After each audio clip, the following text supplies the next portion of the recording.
Vladimir Vladimirovich Putin. Putin sera kɔfɛ dɔɔni Saint-Georges Paul Blomba kɔnɔ Kremlin la a ka manfila min tun bɛ ka makɔnɔ kosɛbɛ ka ɲɛsin jamana fanga mɔgɔw dɔw ma wasadenw n'olu ye députéw ni sénateurs ani irisi politikitɔnba mɔgɔ wɛrɛw ma ka fara diɲɛ ɲɛmɔgɔw kan.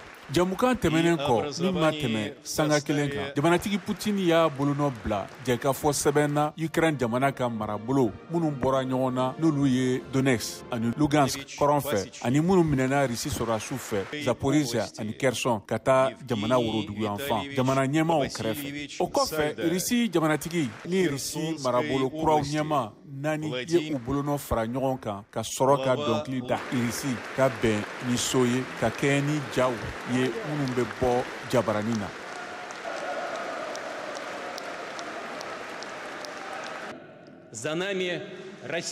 Ko nin ye tariku waati kɛrɛnkɛrɛn de Rossiya 24 kunnafonidiso laselikɛla a ka kuma kɔnɔ Putin ye wele bila Kiev ma ko k'a ka marifaci dabila joona kɛlɛ bɛɛ ani ka segin kumaɲɔgɔnya tabali kan hali ni sɔrɔdasiw ka jigitigɛ ye kɔsa na ka bɔ Moscou min ka daga dɔ laminɛnen don kabini jumadon duguba min bɛ wele ko Liman Ukraine jamana kɔrɔn fɛ. Farajɛ jamana kelen tɔn Union européenne jamana ɲɛmaaw ye kunnafoni dɔ bɔ jumadon k'a ban ani ka jalaki nin jatebɔ nin na min tɛ sariya kɔnɔ k'a jira ko Moscou ye dugukolo lakanani bila farati la. Ukraine jamanatigi n'o ye Volodymyr Zelensky ka kan ka a ka lakanatɔn ka lajɛ dɔw kɛ walasa ka fɛɛrɛw sɔrɔ a ko nin na. Total violation of international law.